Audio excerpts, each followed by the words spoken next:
All right, well, we all know the benefits of purging, but what do we do with those items that we consider sentimental? Helen Austin, owner of Organized by Helen and Company, is here to help us out a little bit. Welcome back to the show. Thanks, glad to be here. I love it when you come in here because I'm such a believer in minimalism and not allowing clutter to accumulate. But this is tough because, like, you brought in some items that some of these are pretty sentimental, right? Yeah, and I keep some things so people are, you know, like, of course, in my industry, this is some of my random stuff. But yeah, so what do you keep? Yeah. So that question first I want you to start with is, does this item bring value or happiness to my life? So that can be like, well, yes, you know. Yes. But then, are you going to be able to enjoy it? And there are a lot of other questions we're going to kind of flow through here as I kind of show you some things. Talk to me but one of the things that I found really helpful is to have a landing spot for things you think you might want to keep. Okay. And initially, go ahead and ask yourself, like, do I really think this is special? And sometimes initially, yes.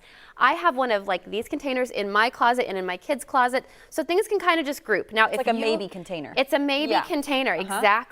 And if you tend to collect a lot, then maybe you don't want something this big. But I kind of like this. And once a year, then I'll go back through it and be like, oh, wait a minute, you know, maybe, you know, I don't need to keep.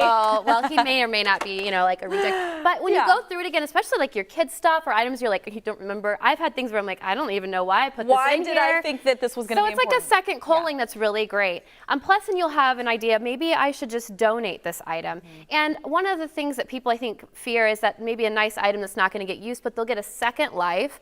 Plus, a lot of the organizations that you can donate to, that revenue goes to really great causes in your local community. So it's a double like benefit to someone else and to your local community. So don't hesitate to donate stuff. And I like to have a laundry basket somewhere in the house. Sometimes if you have a garage on the exit that can collect this stuff so that it can just then exit with you. You can put this in your car and it can land you know, in a spot that's going to get some love. I think is really important when you're looking at this, and you have mentioned this before, is that when you look at the item, is it the item that's holding that memory for you, or can you kind of recall that? Yep. You know, tell me about that. Take a picture of it too, because it's obviously it's in our head. Yeah. We are placing value on things. So is this item, you know, is it this wonderful memory, which it might be in him because he's adorable, but is it stuck in that toy, you know, or is it that in your head? You can take pictures of a lot of things and make photo books of it, just like you would with your kids' artwork, which is really popular now. You can do that with items that are really special to you. And maybe it's a picture of him with your child, you know, and you already have that. And then let that item go and be enjoyed by someone else. Right. Now, you can save stuff. It is perfectly fine to keep some things.